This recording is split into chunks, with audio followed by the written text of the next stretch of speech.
വിദേശ വിദ്യാഭ്യാസത്തിന് ലോൺ വാഗ്ദാനം ചെയ്താണ് തട്ടിപ്പ്.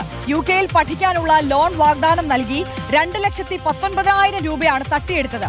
വ്യാജ സ്വർണ്ണക്കട്ടി കാണിച്ച് നടത്തിയ തട്ടിപ്പിലാണ് പത്തനംതിട്ട സ്വദേശി ഷാജി ആദ്യം പിടിയിലാകുന്നത്. ഷാബാസ് അഹമ്മദ് കൂടുതൽ വിശദാംശങ്ങളുമായി നമുക്കൊപ്പം ചേരുകയാണ്. ഷാബാസ്, ഈ സ്വർണ്ണക്കട്ടി കാണിച്ച് പറ്റിച്ച കേസുമായി ബന്ധപ്പെട്ട വിശദാംശങ്ങൾ പുറത്തു വന്നപ്പോൾ തന്നെ നമുക്ക് ബോധ്യമായ ഒരു കാര്യമുണ്ട്. KGF സ്വാമി എന്ന് പറയുന്നത് ഈ തട്ടിപ്പ് കേസുകളിൽ ഒരു ചില്ലറക്കാരനേ അല്ല എന്നുള്ളത്. ഇതിപ്പോൾ ആ ഒരു കേസിൽ ഒതുങ്ങി നിൽക്കുന്നില്ല. മറ്റ് പല തരത്തിൽ പല രീതിയിൽ ഇയാൾ തട്ടിപ്പുകൾ നടത്തി സജീവമായിരുന്നു കേരളത്തിൽ എന്നുള്ളതിന്റെ തെളിവുകളല്ലേ പുറത്തേക്ക് വരുന്നത്?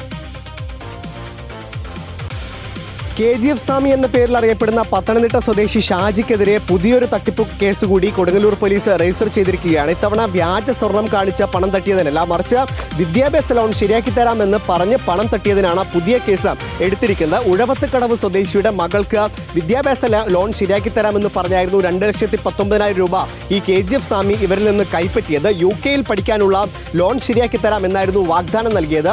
അതിന് പിന്നാലെ കഴിഞ്ഞ ദിവസം ഇയാൾ വ്യാജ സ്വർണ്ണ തട്ടിപ്പ് കേസിൽ പിടിയിലായിരുന്നു. അപ്പോഴാണ് ഇവർക്കിത് തട്ടിപ്പായിരുന്നു എന്ന് മനസ്സിലാവുകയും കൊടുങ്ങല്ലൂർ പോലീസിനെ സമീപിക്കുകയും ചെയ്തിരിക്കുന്നത്. കൊടുങ്ങല്ലൂർ പോലീസ് എന്തായാലും ഈ പുതിയ തട്ടിപ്പിൽ കൂടി ഈ KGF സ്വാമിയായ ഷാജിക്കെതിരെ കേസെടുത്ത് അന്വേഷണം ആരംഭിച്ചിട്ടുണ്ട്. കഴിഞ്ഞ ദിവസമാണ് വ്യാജ സ്വർണ്ണക്കട്ടി കാണിച്ച് പണം തട്ടിയെന്ന കേസിൽ ഈ KGF സ്വാമി പിടിയിലാകുന്നത്. കോലാറിൽ നിന്നടക്കമുള്ള സ്വർണ്ണ ഖനികളിൽ നിന്ന് നേരിട്ടെത്തിക്കുന്ന സ്വർണം ഇടനിലക്കാരില്ലാതെ ആളുകളിലേക്ക് എത്തിക്കുന്നു എന്ന വാഗ്ദാനം നൽകിയായിരുന്നു തട്ടിപ്പ് നടത്തിയത്. ഒരു പ്രവാസി മലയാളിയിൽ നിന്ന് 5 ലക്ഷം രൂപയിലധികമായിരുന്നു ഇയാൾ ഈ വ്യാജ സ്വർണ്ണക്കട്ടി കാണിച്ചുകൊണ്ട് തട്ടിയെടുത്തത്. ഇയാളുടെ പരാതിയിലായിരുന്നു കൊടുങ്ങല്ലൂർ പോലീസ് ഈ ഷാജിയെ ഇന്നലെ കൊടുങ്ങല്ലൂരിലെ വാടക വീട്ടിൽ നിന്ന് അറസ്റ്റ് ചെയ്തത്. ഇയാളുടെ വീട്ടിൽ നിന്ന് ഇരുമ്പ് കഷ്ണത്തിൽ സ്വർണ്ണ നിറമടിച്ച വ്യാജ സ്വർണ്ണക്കട്ടിയടക്കം പോലീസ് കണ്ടെടുത്തിരുന്നു. ഇയാൾ ഇത്തരത്തിൽ വ്യാപകമായി തട്ടിപ്പ് നടത്തുന്ന ഒരു സംഘത്തിലെ കണ്ണിയാണ് എന്നാണ് പോലീസിന്റെ നിഗമനം. ഇയാൾ വ്യാപകമായി ഇത്തരത്തിൽ പല തരത്തിലുള്ള തട്ടിപ്പുകൾ നടത്തിയിട്ടുണ്ട് എന്നാണ് പോലീസിന് മനസ്സിലായിരിക്കുന്നത്. അതിന്റെ ഭാഗമായി തന്നെയാണ് ഇയാൾ പിടിയിലായതിന് പിന്നാലെ ഓരോ തട്ടിപ്പ് കേസുകളായി ഇയാൾക്കെതിരെ പൊങ്ങി വന്നുകൊണ്ടിരിക്കുന്നത്.